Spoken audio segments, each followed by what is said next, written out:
Word up, Miss Lauren Oak. Word up, Nat. Guys, if you don't know Lauren, Google her, because at this point, what's wrong with you? Google her. Is that the professional way to handle things? You don't know who she is? Look her up. We don't have time for that. No one has time for that. I'm not on Wikipedia yet. I'm not either. Maybe we should do that. I did put Twiniversity in the Urban Dictionary, though. Ooh, I like that. Yeah, I don't think anybody's paid attention to that for at least a decade, but Not hey, you bad. never know. Not bad. All right, so today we do our Wikipedia posts. That's the first thing. But before then, we have an interesting and fascinating, and this topic is near and dear to both of our hearts. Me, maybe a little bit more than you, because we're at different stages of our boob exposure. So I always say that I have a bumper sticker on the back of my car that says, "Ask me about my boob job." Yes. See what I did there? That. So Lauren and I are both lactation professionals. We are in different phases of our career, where Lauren has veered more towards delicious birth and delivery. I have gone more towards the nips and clogs. I love a clog. I love it. I love when people come in.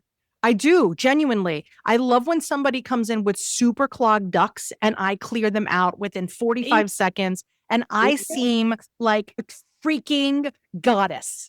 But I know I'm not doing anything special because I just know the biology behind it and we could just kind of rig it. So today's topic is all about the myths and hype around tongue tie. Ooh, that's a big topic. It is a big topic. So we're talking to Danielle today, who's a speech and language pathologist. So she wears a different hat than I do. So in the grand scheme of baby mouths, there is this potential for this issue that's called tongue tie, lip tie, or buccal tie. So they're all called oral motor tethers is really the gentle way to put it. Now, as both a CLC that you are and IBCLC that I am, neither one of us are allowed to diagnose. However, our jobs, especially weirdly my job, I don't know why, they don't focus on this as much as a CLC. They don't, but like they beat us over the head with it as an IBCLC. So our job is to make a functional assessment of what's happening. So in my like day-to-day boob job life, I feel like it's the elephant in the room, because once upon a time, the New York Times wrote this article about how everybody has a tongue tie and everybody's getting revisions, and IBCLCs and lactation people are getting kickbacks from pediatric dentists who they're just sending people to. Honestly, Lauren, I will tell you, there is a piece of me that believes that. I don't know about the kickbacks. Oh, I do. And here's why. So I can't prove it, but I will tell you that within my very tiny city that I live in, there are several lactation consultants that are IBCLCs that they come to me after seeing them. So I am starting to develop a reputation in New York City to be like the fixer when no one else could fix it, which really shouldn't be. We should all have the same level of skill set with the certification that I have. But there are people who do things by like literal book. And then there are people who try to use the tools that are in front of them. So example, there are certain ways that we're supposed to handle like mastitis, let's say. Okay. So like there's a certain protocol for like if you have mastitis. There are IBCLCs who are like, I'm going to follow the Academy of Breastfeeding Medicine. This is what the protocol is. But then you have people like me who may be, practicing quite a few years around the block, see a lot of things, work in a very high volume practice, see a lot of stuff. So I don't go against what the Academy of Breastfeeding Medicine is saying. However, we know that there are other things that we could do. Think outside the box. Yeah. So the thing is, for me, instead of thinking about what anyone says, I treat the boobs that are in front of me. I treat the baby that's in front of me. I treat the nips that are in front of me and the bellies that are in front of me. Like, that's it. I don't think about, what the standard protocol is. I think about how could I help this woman feel relief today and how could I get this baby nourished? Like, that's it. That's my priority. And then if person is different. Yeah. But there's people who don't do that. They're just like, this is the problem. This is the fix. But that's not always the issue. That doesn't always work for every person. Yeah. Not even close. Not even close. So I had a lactation person that like she came to me after seeing other people. She was pumping and she kept getting clogs. And the other person that she was working with was like, keep it up and you just got to kind of power through it, blah, blah, blah, blah, blah. Meanwhile, because nobody made an assessment, the milk was making her pump so heavy that it was pulling the flanges down and it was making the position of the pump different.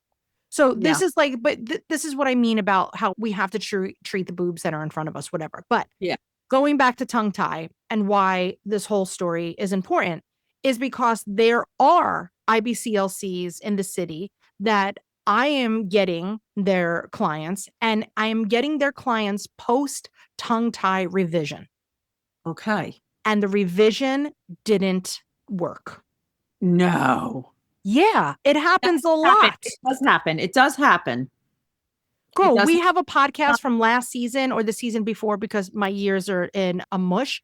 But we were talking to a twin mom that was in the UK that had her twinnies and both had tongue tie revisions and only one twinnie took.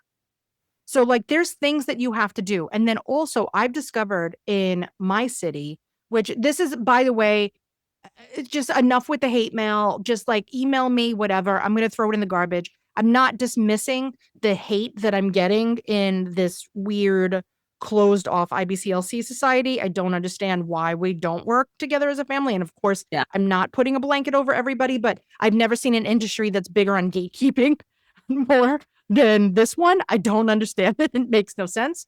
But I'm getting that they're sending these people to the same person who is snipping everything that's in front of him. Okay. And that is, interestingly, the same person that was mentioned in this New York Times article. So, I know that, yeah. So, like, it's weird to me that the functional assessment, I'm not saying that a tongue tie wouldn't matter, but I know that not every tongue tie genuinely has an impact on food. No, it doesn't.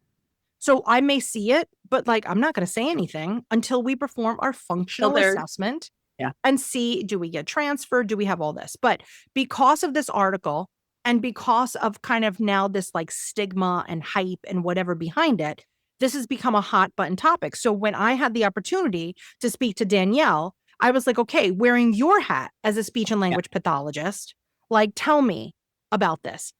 Do you know, as a birth doula, do you know, do the labor and delivery nurses or who in the hospital, is anybody doing a functional assessment since you're literally on the front line, like legit front line? No. Even the IBCLCs in the hospital really aren't. They are in and out in 10 minutes. Yeah. From what I hear. And they're just like, okay, yeah, everything's great. And they leave. And then everything is not great. They don't get a full assessment. They don't get, like, because with my birth and my postpartum clients, I do offer a 2-hour in-hospital consultation, like within 24 hours after the birth. Yeah.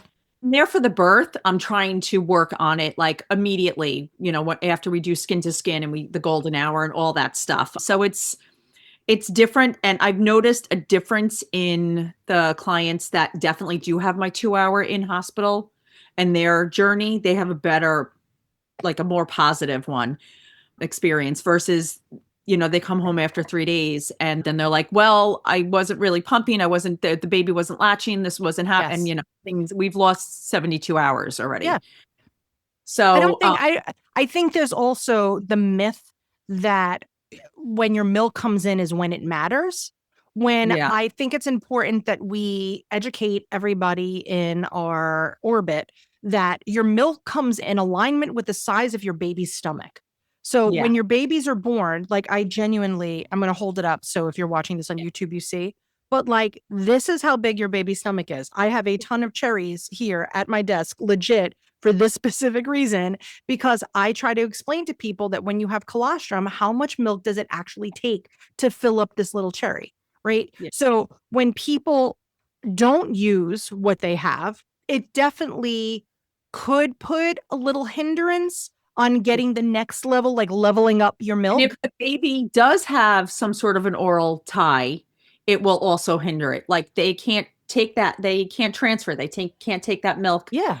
mom's boob and into their mouth, or Nope. not enough. Yes. So it's like, you know. So if you're listening and you're pregnant, you definitely need to take our Twiniversity boob camp, which is go check out our calendar, but we do talk about this. But I loved having this conversation, seeing from my IBCLC hat and her speech and language pathology hat, and just talking about how, yes, it might be overdiagnosed, and I'll do air quotes with that.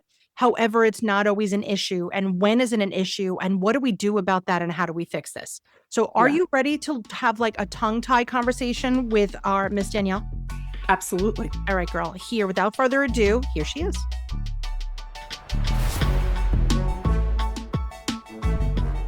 We are going to talk about a global epidemic that is seeping into the psyches of every new and expectant family. Now, you may not have heard this term previous to you having children. You may not have ever known that this was a thing until you see a video on TikTok or Instagram, or something comes up about a class that you should take because you have to deal with the dreaded tongue tie. Dum, dum, dum. Today, I am so lucky to talk to Danielle Ferguson, who, mom of twins, speech and language pathologist, and another person who stands on my side of the table when it comes to tongue ties. Now, for the record, I want to put a disclaimer. I am an IBCLC. At no time will I or anybody else in my field should ever diagnose anybody with a lip or tongue tie, because that is out of our scope of practice. Even if we see something like the giant blinking red light that may be an oral tether, it is our job to know that there is no problem unless there's a problem. And that is why we are talking about this topic today.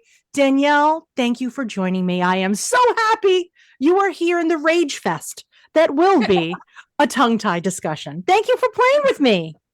Of course. And I have to say, it's out of my scope of practice as well to diagnose, but to work with and figure out if there's a feeding problem and how to fix the feeding problem is definitely within my scope of practice. Oh, all right. Let's do a little behind the music on why we already love you so much. First of all, ginger, love it. Have a ginger myself, a little bit partial, maybe a little envious, because also I'm discovering that gingers never actually get gray hair.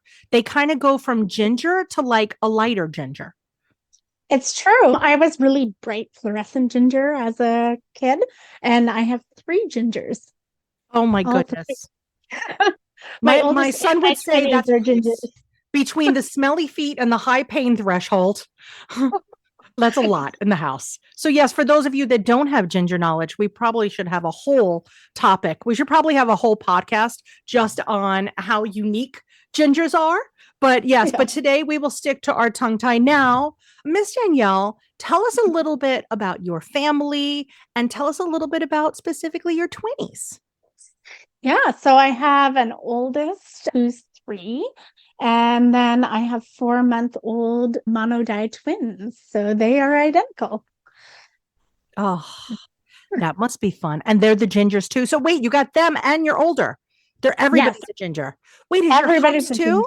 Is your hubs? No, he got so they're all male, but I have all the ginger. So he's the outcast for the hair color, but I'm the outcast for the... I like it. It's interesting that it's got to be on both sides in order to shoot out of a baby, right? So like it's got to lurk in there somewhere. Well, an interesting fact is when I met him, his identical twin brother had a ginger. So I knew he had the gene and it was a possibility. Was that a very specific trait that you were looking for while choosing a mate? Were you trying to make the ginger population stronger? That, it's as close as multiple births. So Yeah, it's I know. 4% ginger and like 3.7 for twins. I heard it was less than 2% ginger in the world. Oh, it's 4 worldwide. So if we in the United States and maybe in our like, so you, I know you're in Canada for those of you that are listening. So maybe on our chunk of land, but worldwide, the global average is about 4% is what we're looking for. But you guys are really going down in population. So I do think that seeking each other out is probably wild. I did actually tell my daughter this, and I was like, pup, I was like, if you want a ginger, you may want to start like seeing what their family line is like. Despite the fact that, by the way, my 20s are 20. So they're not, when I'm telling you that they're choosing a mate, they're not like 8 that I'm giving my child this conversation. No, that it was kind of like a bonus when you're going through the dating questions, and he's like, "Oh, I have nieces and nephews." I was like, "Okay, good, you're good with kids," and then Perfect. showed me pictures, and I was like, "Hey, there's a ginger." So it was meant to be. So now you have your ginger posse, right? You Yeah. got your nice little chunk of people. And when you delivered both your son and your twinnies, putting your speech language hat on, did you go into the whole oral motor assessment immediately post delivery?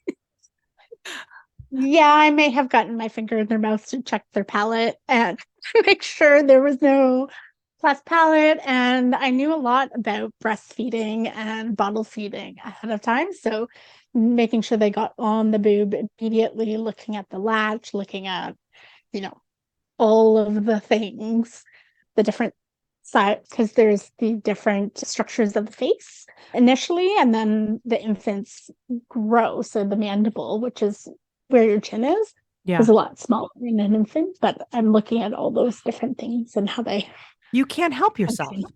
You No, I cannot can't help yourself. It's impossible. That's too funny. All anybody that I know that works in whatever industry, if it's something that they could start inspecting their children, they immediately do.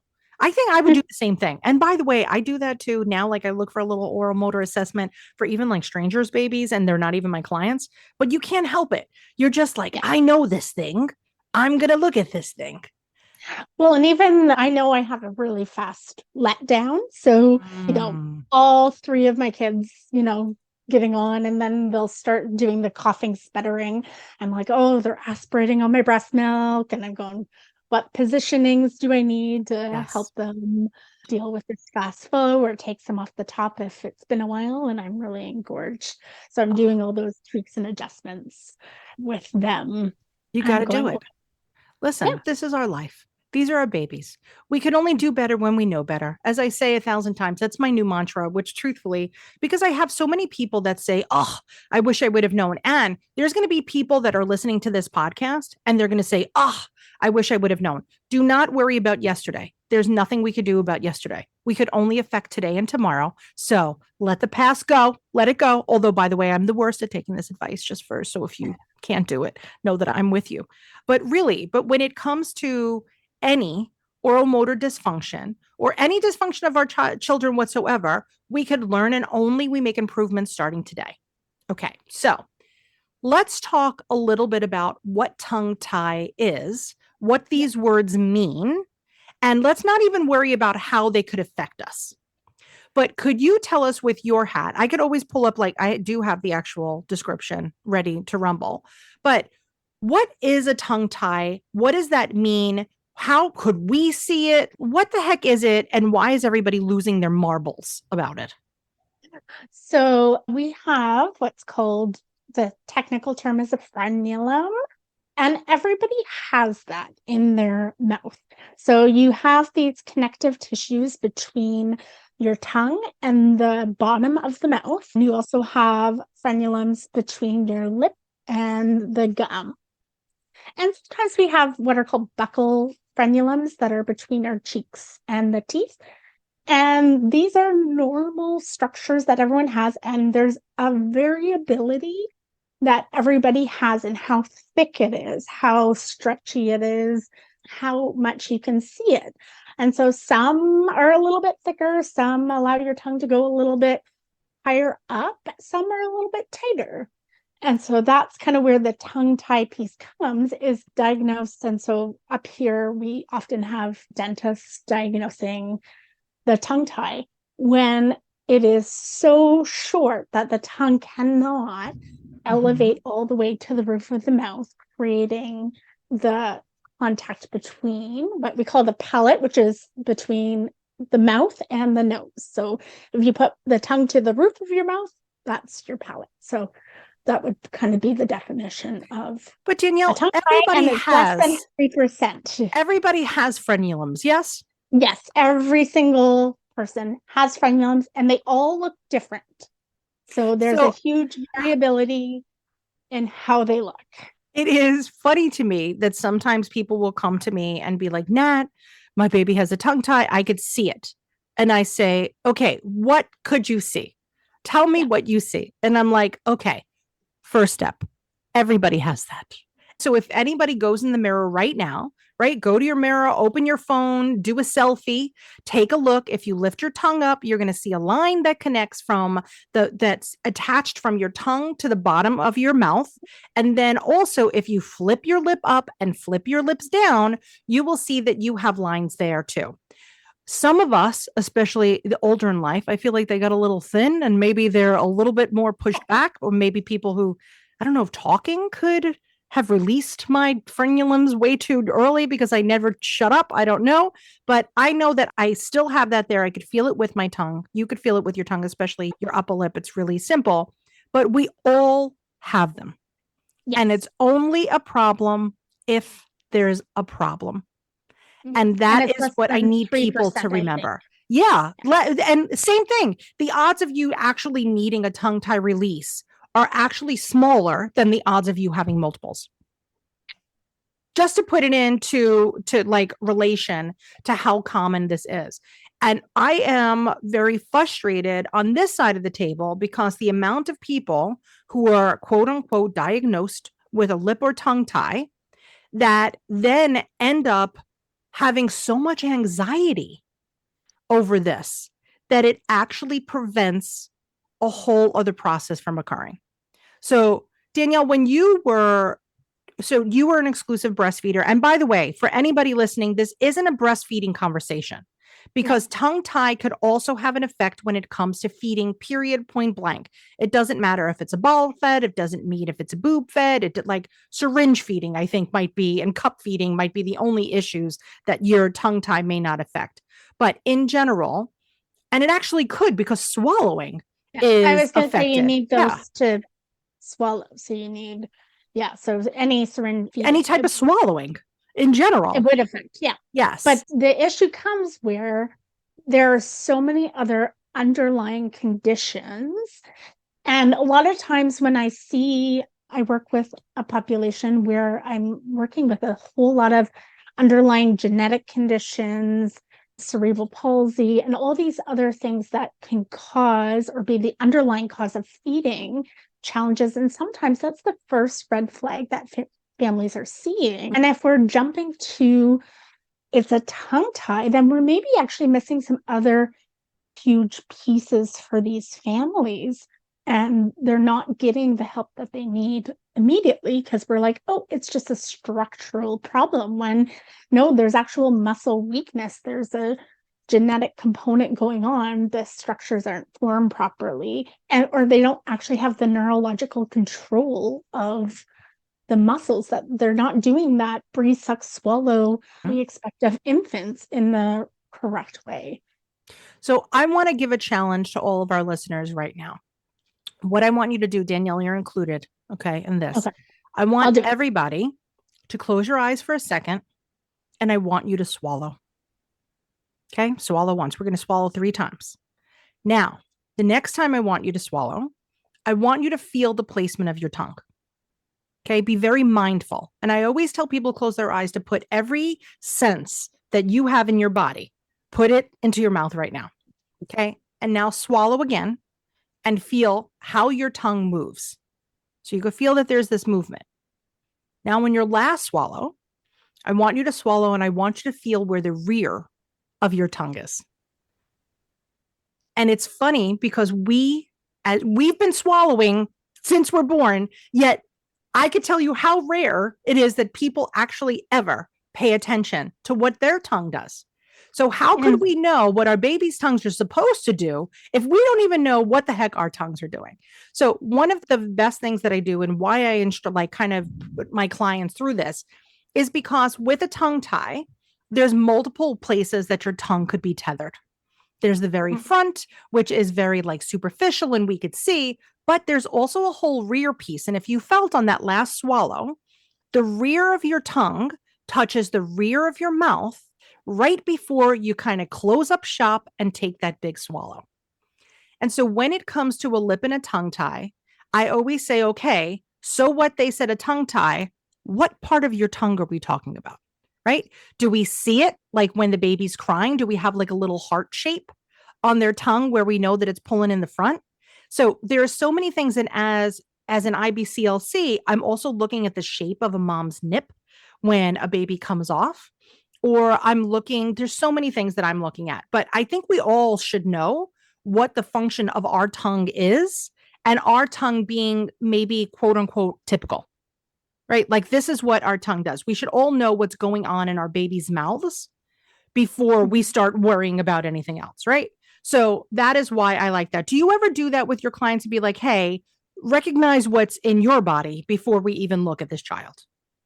Yeah. So even if I talk about an older child, right, I go through with parents, I talk about the complexity of eating a piece of broccoli. That's usually the example I give because, and I talk about how, the first step is we have to bring it to our mouth.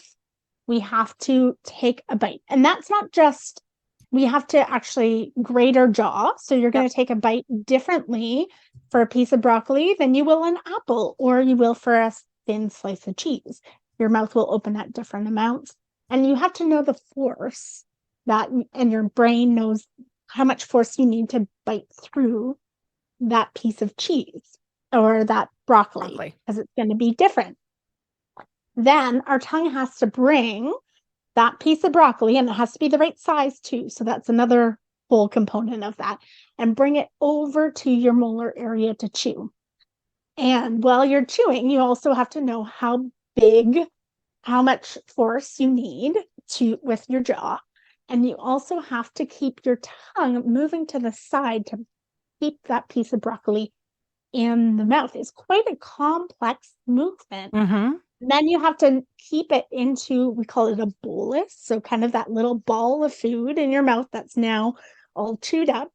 And then the tongue has to take that and know when it has to sense, okay, this is chewed enough to swallow, keep it in a form, and then swallow. So there's so many different pieces. It really is. That can go wrong. And because it's such an automatic thing for us, and it's an automatic, we don't think about all those different pieces. We just eat the piece of broccoli. And so when there's something that's going wrong in that process, parents are like, oh, I don't know what's happening. Mm-hmm. And it's because they don't ever think about how they eat, because it's just something that we do. Yeah. And so, true. Or they think it's the child just being, stubborn and they don't want to eat this. Like, it's so funny. And so also, Danielle, I don't know if you know how much about my history, but my son was in speech through second grade. So we had all of that. Food aversions, right, is what we thought it was. But then we found out it was a structural thing. He had 17 different things diagnosed. Fast forward, he's 20. The kid is giving lectures and talking, you're doing a lot of public speaking. So like there was so much to worry about in the beginning, but with the right support, you'll be fine. We're all going to be fine. Early intervention, huge. And it's all about function too. So we've talked a lot about the structure under the tongue and the frenulum. And you talked about that heart shape.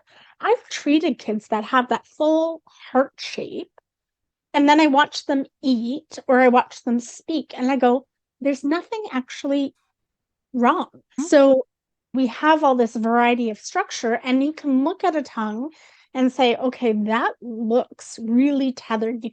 Sometimes you can see a dimple actually in the tongue. Mm-hmm. That may indicate that frenulum's a little bit short and pulling down. But when you watch them feed and swallow or speak at a later age, you go, it's actually not impacting the function. So why cut a tie and risk? Because the biggest risk with cutting a tie, and I will say, if a kid needs a tongue tie cut, it can really do wonderful things if it's actually indicated. Yep. But if we go in there and cut it, like, you risk oral aversion because you're doing surgery in the mouth. A lot of times stretches are performed and they reopen these a lot. And like mom's hands are in there, dad's hands, everybody's just got there's a lot going on. And a revision does not always work. So we have another podcast that was with a mom from the UK who both her twinnies had tongue ties. They both got revised, but one grew back. Yeah. One just was like a waste. And she was breastfeeding, which is why she was so, it was during COVID too, I believe. So she was even more on point because she was like, I don't want to go out and get formula. And it was a different time for us back then. So for her, the urgency of the revision was very different than it would be today. Not saying that there are definitely people that need revisions, but those revisions are really few and far between. However, I will tell you, I know, and I'm not telling you, Danielle, I'm telling our listeners, but I know that if you suspect a revision and you convince your pediatrician and now they're like, okay, I'm on board with you. If they send you to a specialist that is really specifically looking at tongue ties, there are specialists who will just do the revision without asking all that background, right? Not looking at with the same eyes that Danielle and I may. And by the way, I'm certainly not saying that I'm as qualified as Danielle by any means, but when it comes to feeding, I know what I'm looking for, but that's just, those are my set of eyes. But I find that with doctors that are known to be the experts in their field, my husband uses the term, when you're a hammer, everything looks like a nail. Yes, definitely. And so any baby that comes in with a revision, before they do an entire background evaluation like Danielle and I may do, that doctor is just like, yep, that's a nail. I'm going to hit it with my hammer. The end. And then we're back to square one. Because once you have a revision, now we're working with a new structure. And now we have to relearn things that maybe we were 90% there. Now we're back a little bit, right? And now we have to deal with the healing time and we have to deal with all this. Now, for those of you that really do need it, know that in the grand scheme of surgeries, this one is much more superficial than most. Yeah. We're not, nobody's going under anesthesia. Nothing is happening. I equate it with the same drama or trauma as getting your ears pierced. It is still, we're breaking tissue. That's there and it's going to hurt for a minute, but ultimately we're going to work our way out. But because our mouth is so wet, healing is a little bit different in a very wet environment than it would be, let's say, for our ears, for our just jiggly little earlobes that I have 97 piercings in. So when you do ever find out that a family had a revision, right?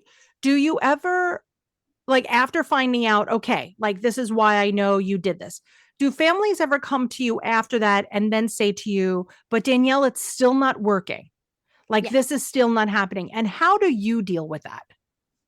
I always find it really tricky because I never want to put a family in the position where they don't feel like they made an informed choice, because these poor families are going out of their way to do everything that they can for their little ones. So I really I go through all the background history, and then I go through and I do the internal exam, and then I watch the feed.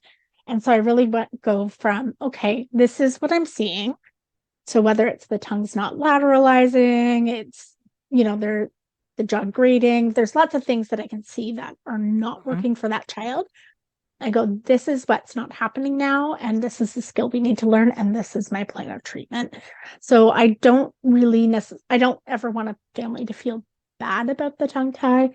And we can have that conversation kind of from if they bring up, they're like, oh, I regret doing that because it didn't fix anything, I will hash that out with them because they can't sit with that kind of guilt, but they've done all the right things. They've gone to professionals to ask about it. They're trying to fix, like, feeding is so stressful. It was one of the things I was most terrified about having premature twinnies, because I know we have more challenges with feeding. If you have premature, low birth weight, possible NICU stays, all those things can contribute to feeding and swallowing disorders. So it was something I was very anxious about during my pregnancy. And I know, and I've seen all these families that have that anxiety when your child's not eating properly. Like, that is such a huge thing. So the last thing I'd want to do is make a family feel guilty or bad that they made an improper choice. But I definitely take it as, okay, here's what I'm seeing now, and this is what we can do about it. So this is how we are going to feed your child so they are successful, and how we're going to strengthen all those muscles or the neurological pathways that are not firing correctly to get them to a point where they can eat by mouth and can eat successfully. Oh, my poor little twinnies. I feel so bad for those families. And it's so easy for me, and it's so easy for you too, to be where we are because we've kind of been through it, right? We've been through the insanity. We know what we're going to expect. But for all those moms that are out there that are currently pregnant and they're reading about this, it's fascinating to me that it's already a source of anxiety and their kids aren't even here. Oh, I have a really good friend who's pregnant with a singleton, and they were here and they said, oh, my dentist offered me, if there was a tongue tie, that he already mentioned that we could go to him if I have feeding difficulties. And like, my husband just looked at me and he's like, I can see your blood boiling already, because it's assuming that there might be an issue and the child's not even born yet. No, we don't even know. So I'm finding the same thing here too. So I think it was last summer, I don't remember when, the New York Times had a giant article about how tongue tie revisions are basically, a moneymaker. And so dentists so the ENTs are in network, so you should be able to have a regular visit. But pediatric dentists who are doing tongue tie revisions on a regular basis, often that is not covered by insurance. Okay. So you guys don't have to worry about that. Here, insurance, like, forget about it. Insurance is the be all and end all of just like the world. Like, nothing is covered. But you go to these guys and once again, hammer and nail situation. And they're like, yep, we'll take a check for anywhere, depending on where you live in the country. It seems to be going from about $250 to about $2,500, which is a huge chunk of money. And so we're letting people think that something needs to be fixed and it's a medical problem. When it's not a medical problem, unless it's a medical problem, right? It's not a problem unless the baby isn't gaining, the baby isn't eating, then yes, it's a medical problem. But to me, that was a big red flag, because here in the United States, if something is a medical necessity, it is covered by insurance. And so then you have all these dentists who are just doing it and that are self-pay. And that's what the Times article was about, is like how IBCLCs are getting kickbacks from dentists, where I will happily tell you, I have never gotten a kickback. I would love to figure out a way to get kickbacks, but I would never, ever send somebody for an unnecessary, even evaluation, because I don't want that mom leaving their house with twinnies. That's a chore, just getting someplace. Oh, yeah. Forget about if you actually were diagnosed, but the actual, like, I don't want you leaving the house with your twinnies unless you have to. It's too much work. The 2 car seats and, oh man, poor back. But do you find there in Canada that this topic is like the hot topic right now when it comes to the feeding world? Yes. And I think it's a little bit different. I know your insurance is a whole different can of worms in the States, but in Canada, we still have where dental is not covered. And they are the main professionals that are doing that. And we often still have not the same kind of in-depth insurance that you guys have, but a lot of our jobs come with benefits, which are insurance for dental or vision or some of those other kind of extra health. And that's where the tongue tie, and so they are profiting off of. Yeah. So the thing is, it's like, there's a piece of me that says, if this was as much of an epidemic as the news and social media is making it out to be, then I would have hoped that medicine would have and insurance would have caught up to this. However, out of the same side of my mouth that I said that, I'll also say it's still a struggle to get lactation covered. And so they're the same people. It's the same people making the decisions on what is covered. And so I want to defend them and say they don't cover enough. They definitely don't cover enough when it comes to lactation here in the States. It's really ridiculous. But know that everybody listening, for any lactation or feeding support, they have to cover it. It's actually mandated at this current time, which is February of 2025. I don't even know what year it is. But at this time, I don't know what's going to happen with our world and our rules and regulations, but at this time, it is mandated that it is getting covered. So we can look for this lip and tongue tie, but now, how do we know when it's a problem? Right? So we worry about it. You think you see it. You look in your baby's mouth in the hospital and you're like, oh my gosh, I see that heart-shaped tongue. Oh my gosh, I see that their lip is pretty much connected right to their gums. Oh my goodness. Like, you notice all these things. When does it actually become a problem? How do we know that this is now having an impact? Well, I would say that first, like, I was the mom, and I think I had nurses kind of look at me because babies are, 15 minutes old. And I'm like, can I see a lactation consultant? I would like a lactation consultant to see me. And I was advocating for that throughout this day. And I think it was even before my twins were born. I was talking to the public health nurse and I was like, so lactation consultants. So I saw the lactation consultant in the hospital, and then they came to my house as well.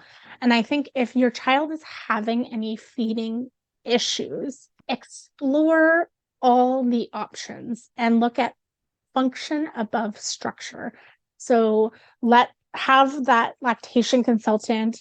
If the lactation consultant feels it's appropriate and goes, there's some weird things happening with the tongue movement, and there's some other red flags going on, then that's where the speech language pathologist can come in to look at more of a medicalized function. We're really looking at, okay, what is the functioning, even though the structure is there?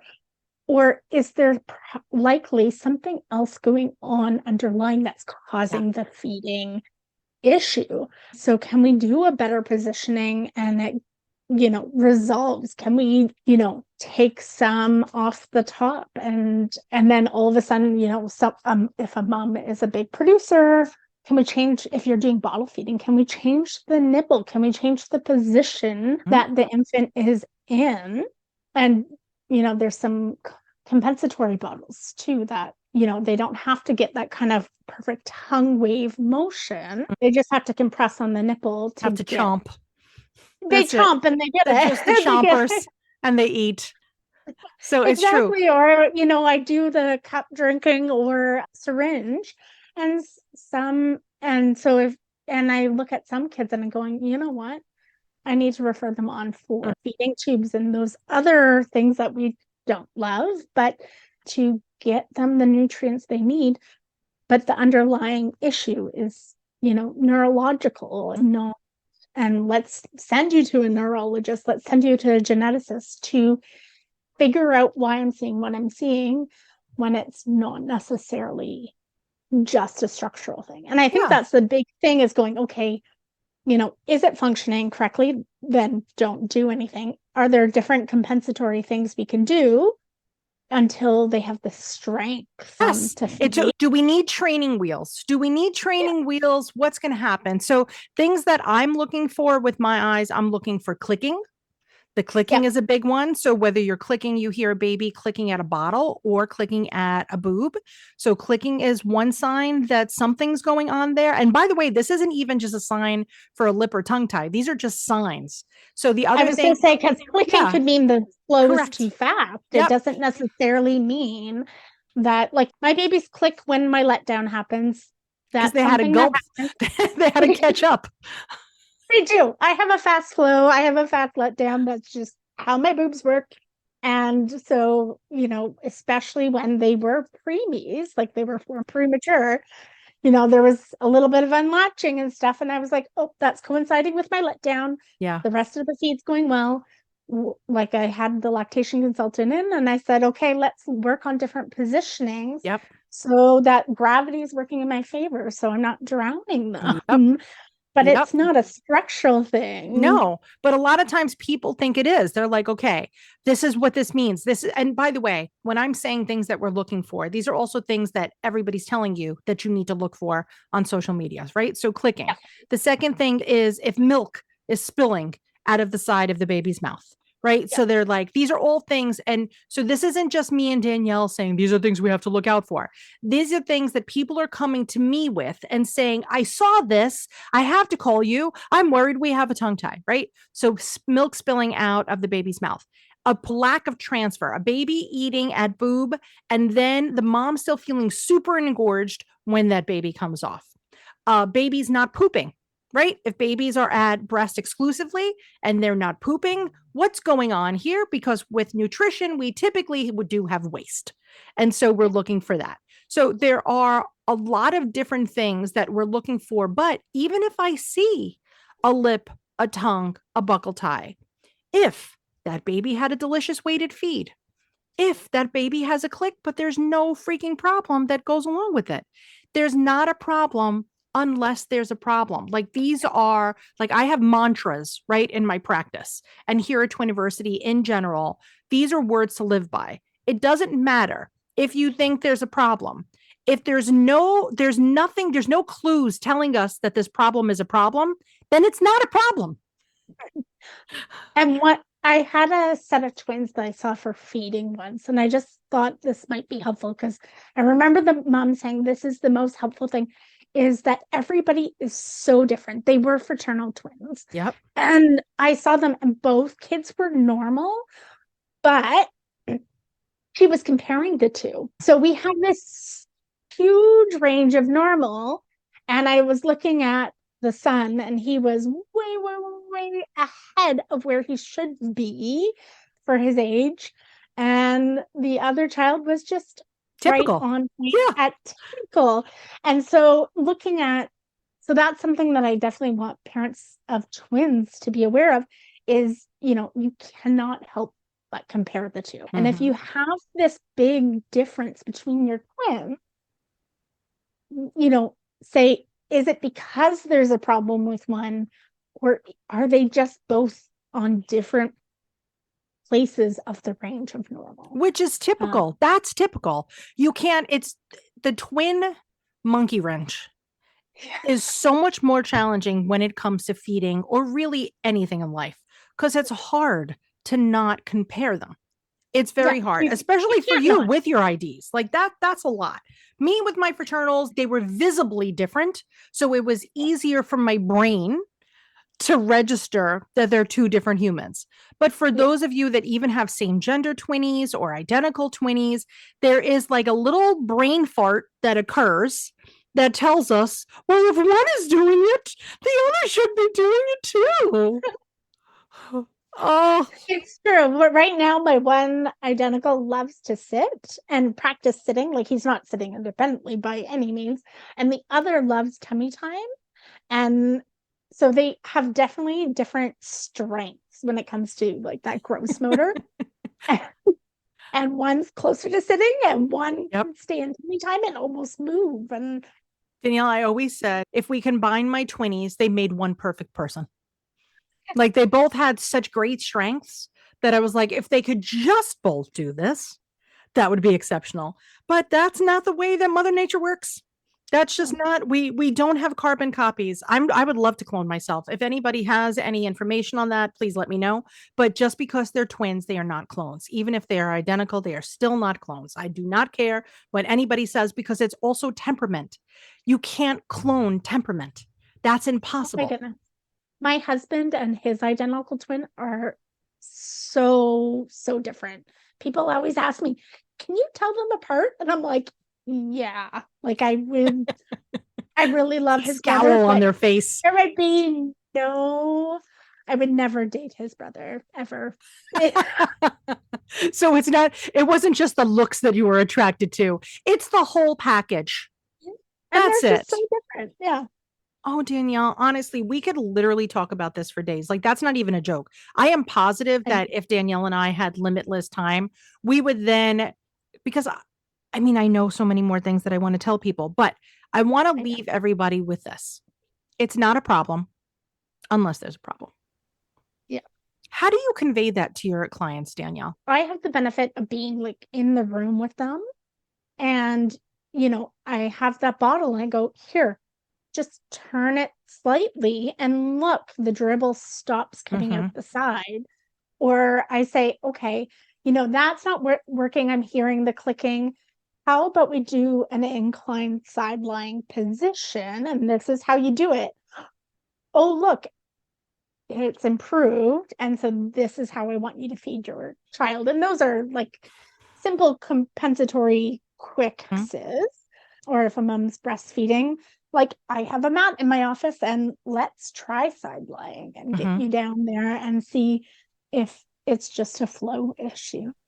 And so we actually try, part of my assessment is actually trying things. So I think at the end of the day, I'm trying to leave them with something, or I usually can identify what that underlying issue is and have a plan. I'm going, I want you to go home and feed your baby like this, or do these things with the feeding so that when you come back and see me, your baby's stronger, and we maybe can take away some of those compensatory things as well. So, Danielle, treatment and compensatory things. I wish that moms could just jump into our brains for a little bit and realize that we don't stress about things like this.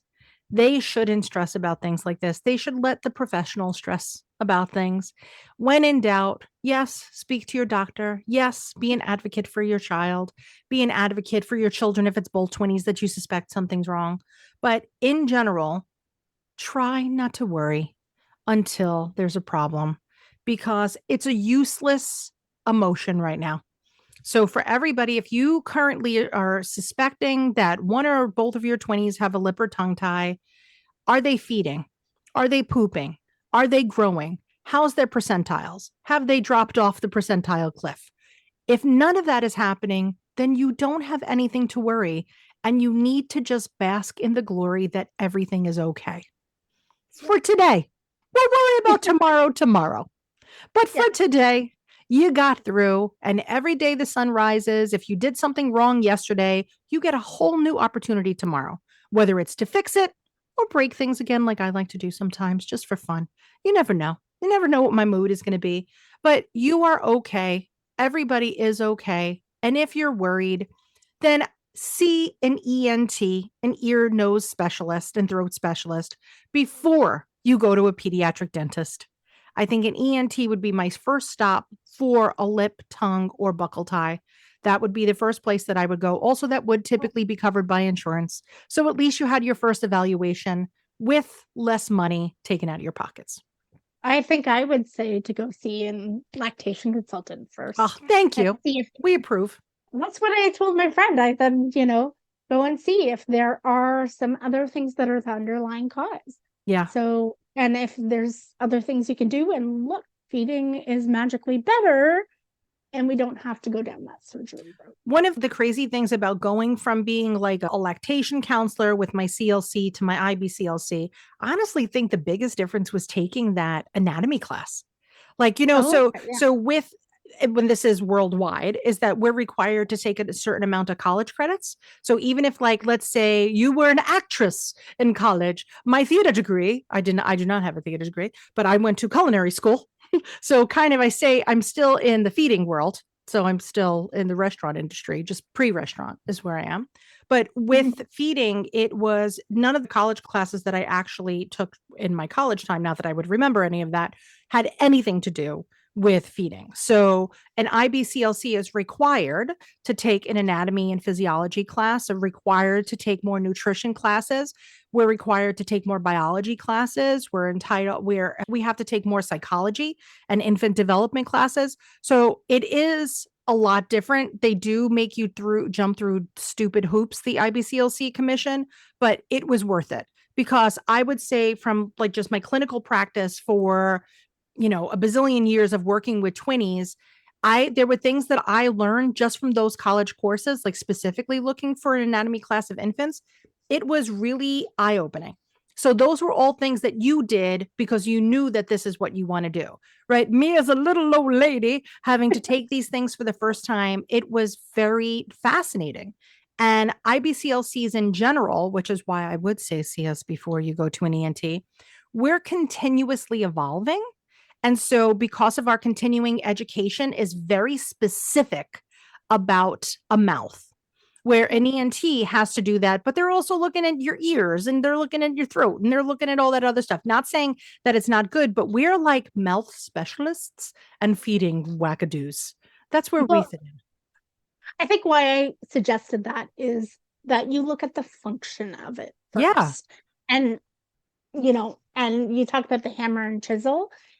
ENTs, their job often is looking at the physical structure and then making leaps and there is definitely a place for that, but they're not in there for the therapy treatment.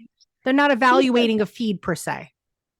Exactly. So they're not sitting, like when I have a kid, it's like, okay, I am seeing this feed and I'm seeing how the tongue functions, and that's definitely not part of they're amazing. And I have referred so many of my clients to see ENTs for various purposes, but it's kind of going, okay, I'm seeing something functionally that needs further eyes, whether it's liver, I'm hearing something that's signifying that there might be laryngeal malacia where the larynx gets a little bit floppy. And so I've had multiple kids get diagnosed with that because I've sent them to an ENT who puts the camera down, and that definitely affects feeding and swallowing. Absolutely. And speech. Yeah. So I've had different ENTs are definitely a part of my practice, but go first because, if it is a simple tweak that a lactation consultant can make, then we do it.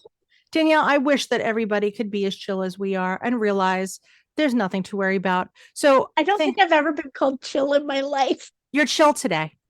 Just for tomorrow, probably not. What people wouldn't say I'm chill in reality. I'm only chill professionally. Does that make sense? Are you that's different? True. Yes, that's me too. That's definitely. No, I'm definitely not chill in my real world. I think one of the topics I gave you as an option was anxiety and pregnancy. See, that's the thing. We're not chill in our reality, but when it comes professionally, because we're confident with the skill set that we have professionally, much more so than the skill set we have as humans. So that's what I say. I have no idea. But yes, I am the opposite of chill. And my family will tell you that I leave all my chillness with my clients because by the time I get home for the day, I'm on empty and I'm just in full rage. So I like to go full rage with my everyday family, but with my new mamas and my babies and all my twinnies all over the world, I am so calm because I am confident with those skills. I am it's not cocky. I know I'm good at what I do because I work so hard to make sure that I'm good at it. When it comes to regular life, it's very hard to be good at life because there are so many different aspects to it that we can't win them all. I'm trying to win them. I'm trying to win my cleaning award, my cooking award, my parenting award, my marriage award. Never gonna happen. Never. So I just kind of maintain on those levels. But when I have tunnel vision with my specific skill set, I'm good at that. Exactly. Yeah, see, Danielle, that's the way we got that so much. I am a big shooter on myself. I should be able to, do all the things. But yes, I get to work and I'm like, I am in my zen. Yes, that's the only place where I feel good, which is horrible. It is like the place that I feel the best is doing anything breastfeeding or Twiniversity related, because I have been through that. I know I lived through it. I have the skills that could build upon that. And same thing with you. It's just we're different. We're different. We're wearing whatever hat we're wearing. But for the listeners out there right now, if you're wearing your pregnancy hat, just put your trust in Danielle and I. And we're telling you, we'll worry about it when we find there's a problem. We're not saying that there's not a problem. We're not saying that lip and tongue tie aren't an actual real thing. They're very much a real thing, but they are not an issue unless there is a problem. So for now, you're going to rest with that knowledge and we'll deal with everything as it comes. So Danielle, thank you so much for taking the time away from your family to play with me today. You're very welcome. This was fun. Oh, I loved it. And guys, if you need more information from anything from Danielle, we're going to put all of her links below. And also remember, if you need anything, not just from Danielle, but any guest that we've ever had at Twiniversity, you just email us at community@twiniversity.com. We know where to find all of our previous guests with our hundreds of episodes. And it's also where you find me and the rest of the Twiniversity Mom Squad.